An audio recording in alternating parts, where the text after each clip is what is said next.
How's it going, everyone? As always, my name is Jimmy Champagne. This is PSReady, my channel all about PlayStation. In today's video, I've got two huge topics to cover. The first one is all of the info we have about the PS5 Pro, because since my last video, even more info has dropped, and some of it seems a little bit hard to believe and other stuff seems legit. So I'm going to tell you what I think is going to happen. The second news story is that I am seeing a lot of people saying that you should just build a PC instead of buying a PS5 Pro, and I'm going to tell you why that's a really bad idea. I hope you had a great weekend playing a ton of video games. I was fortunate enough to get a key for Space Marine 2 early, so if you want to see my full thoughts on the game, check out my Thursday video this week, because I can't post any thoughts on it until then. All right, let's jump into this first news story, which is all the info about the PlayStation 5 Pro that we currently have. Now, none of this is officially from Sony, but because, I don't know, they're just fine with everything being leaked with their Slim models and their Pro models, because this is following a very similar track to the PS4 Slim and PS4 Pro. If you don't remember way back to when those consoles were announced, basically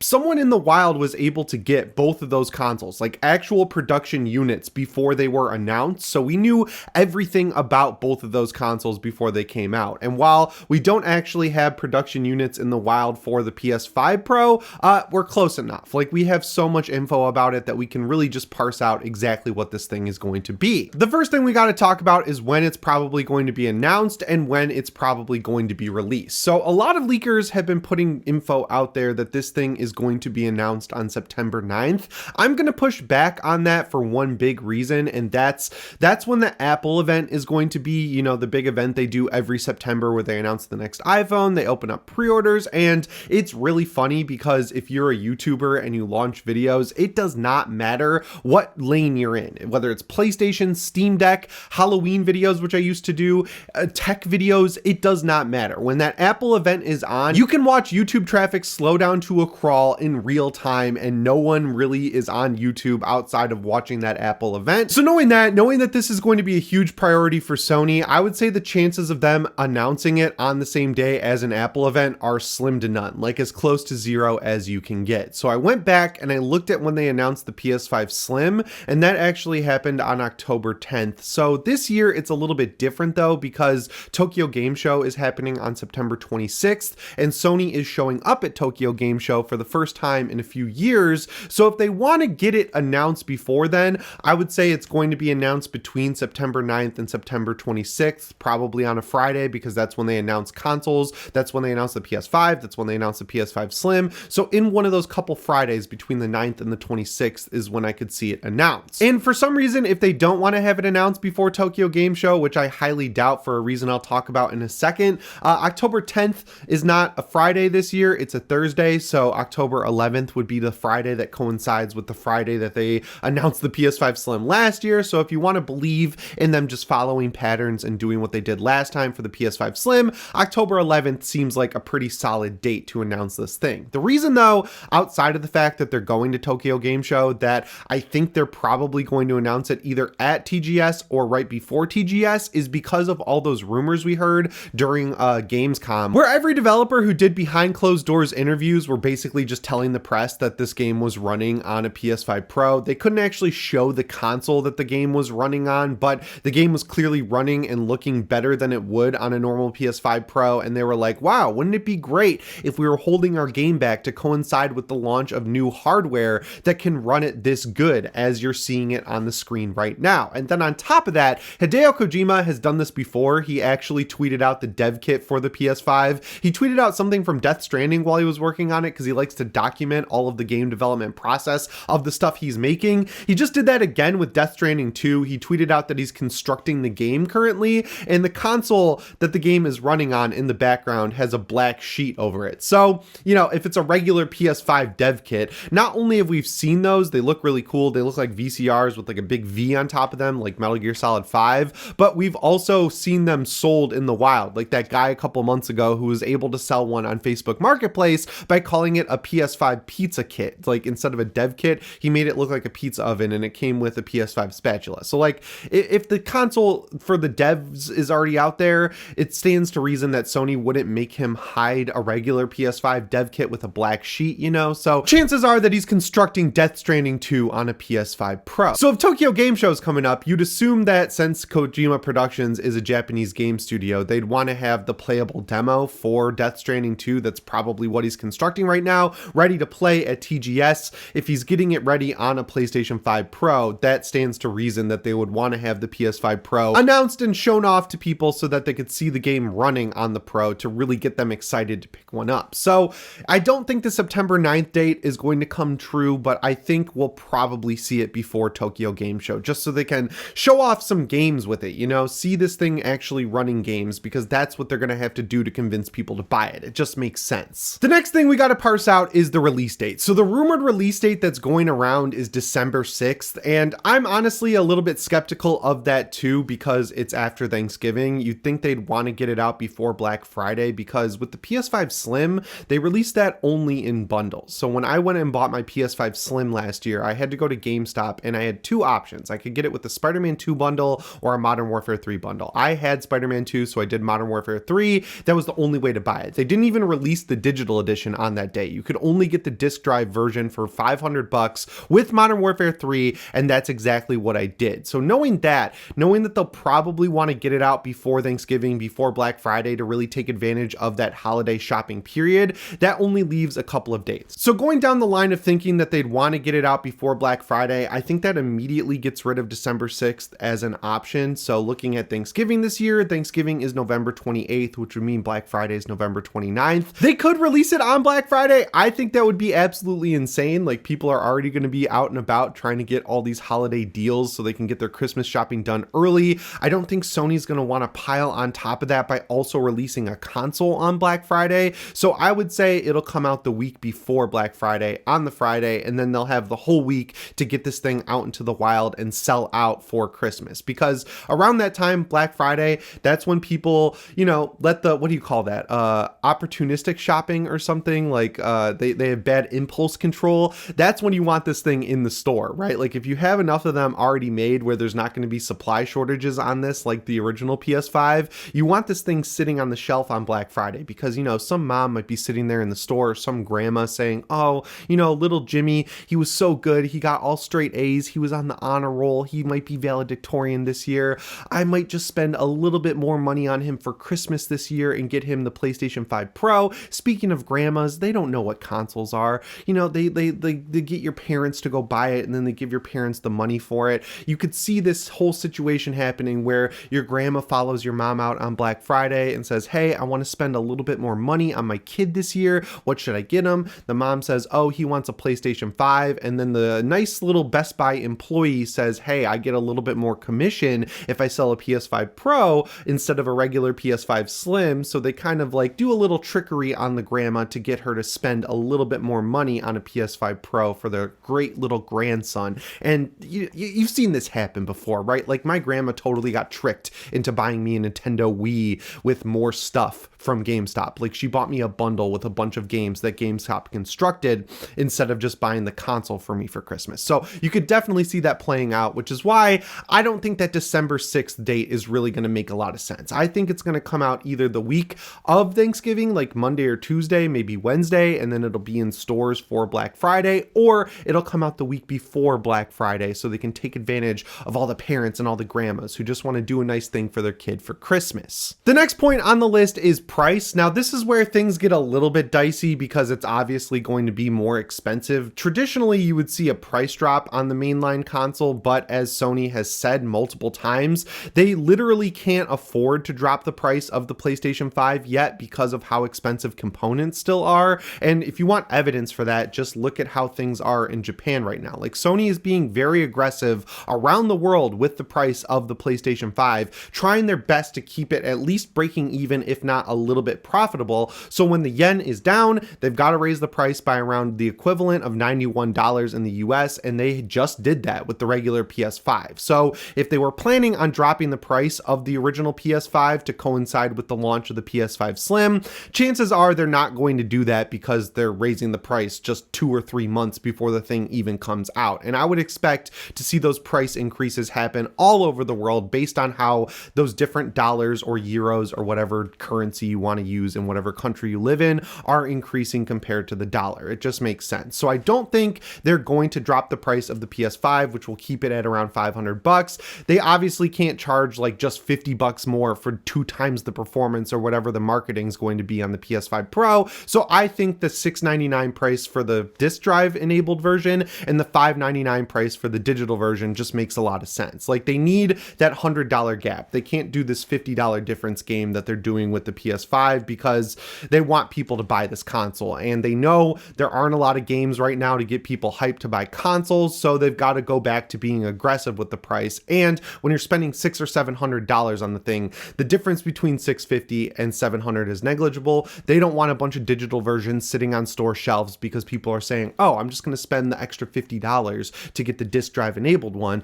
They need a bigger gap. $100 difference gives people 2 options based on what they can afford at the time. It just makes a lot of sense. And then we got to talk about the rage baiters. You guys saw all the videos going up last week, I'm sure, where people were like, digital only? This thing's going to be a digital only console?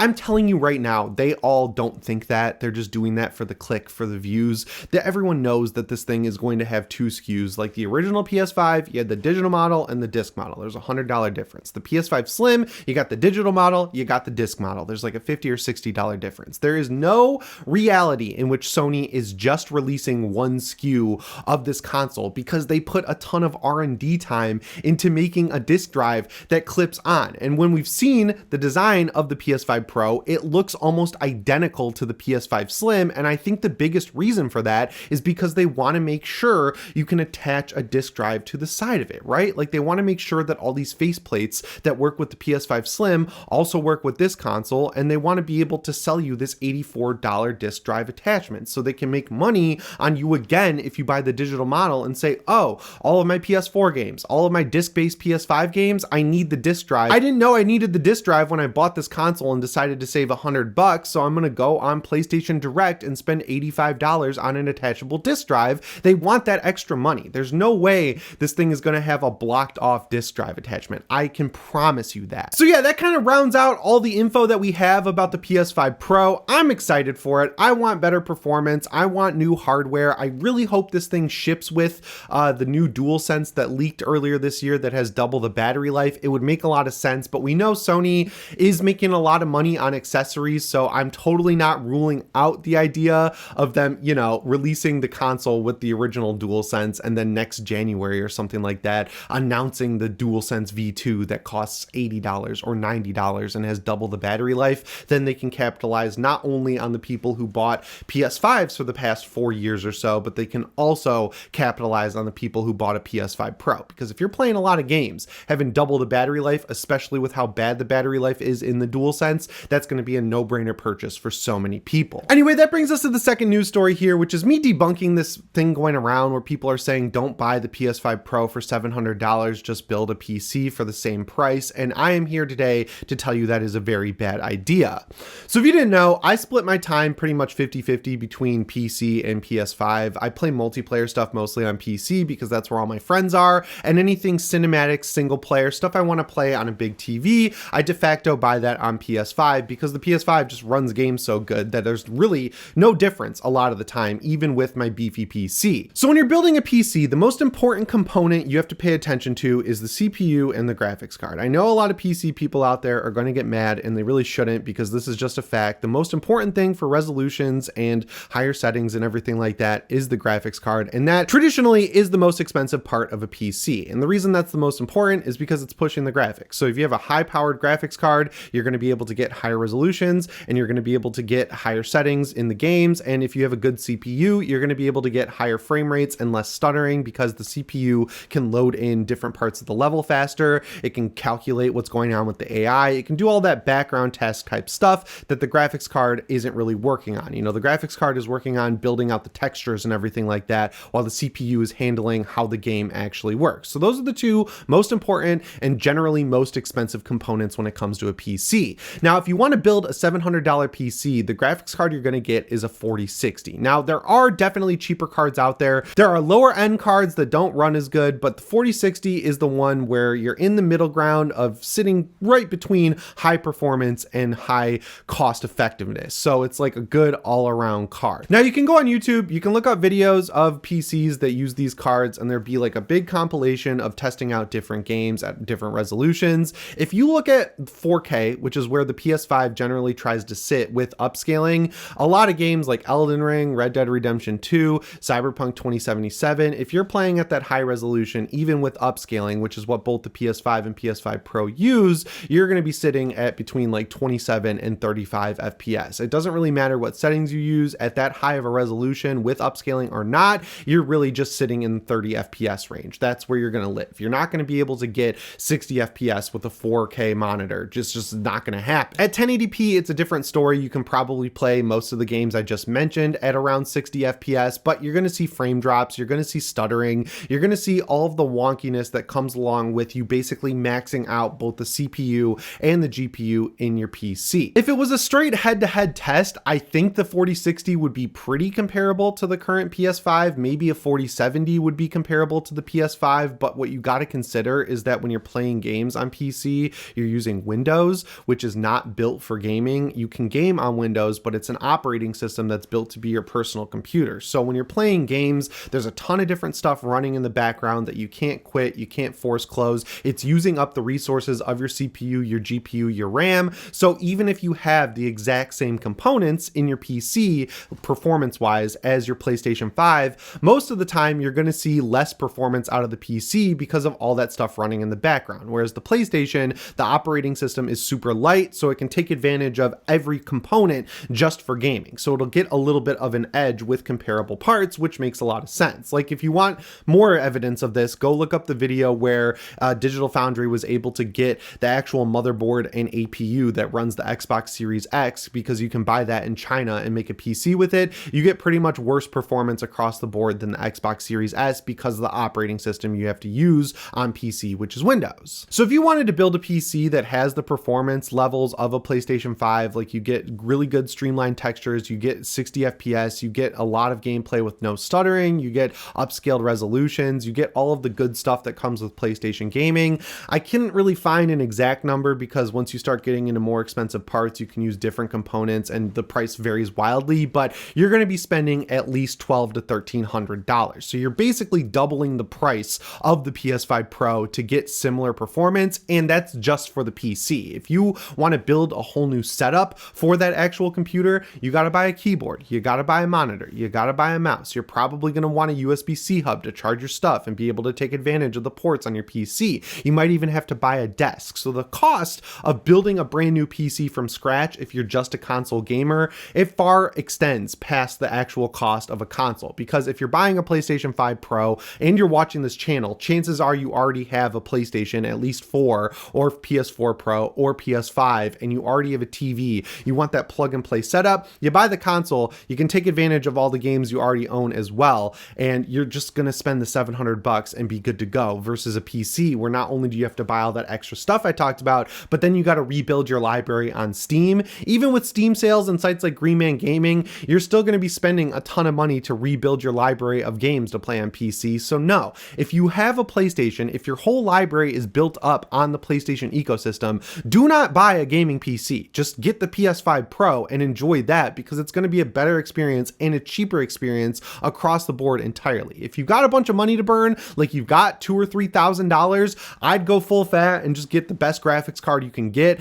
That's when you're really going to see big differences between console and PC. But there's a lot of caveats that people don't talk about when they do these price comparisons, and that's why I'm always so adamant that consoles are always going to be a thing. The plug and play ability, the cheaper cost, the libraries people have built up over the PS4 generation with digital games and everything like that, and now the PS5 generation, all of that just means you're probably going to stick with what you already have. And just going by raw numbers, most people play on PlayStation 5. The PC ecosystem is big and it's constantly growing, but it's nowhere near as close as the amount of people who end up buying consoles. And that's where Sony's really always going to have to put their most money, most time, most development cost. It's all going to go towards console first. So yeah, if you saw these people trying to convince you to just build a PC for $700, don't do that. You're going to be extremely disappointed, and you're going to find yourself in a situation where you cheaped out in the beginning to build an equivalent PC to a PS5 Pro, and you're going to feel like you have to upgrade very soon after that. And because you went with cheaper parts, you're going to have to replace a lot more stuff than just the CPU and the the graphics card. But yeah, guys, that's all I've got for you in today's video. As always, my name is Jimmy Champagne. I'll see you in the next one. Thanks for watching and shape on.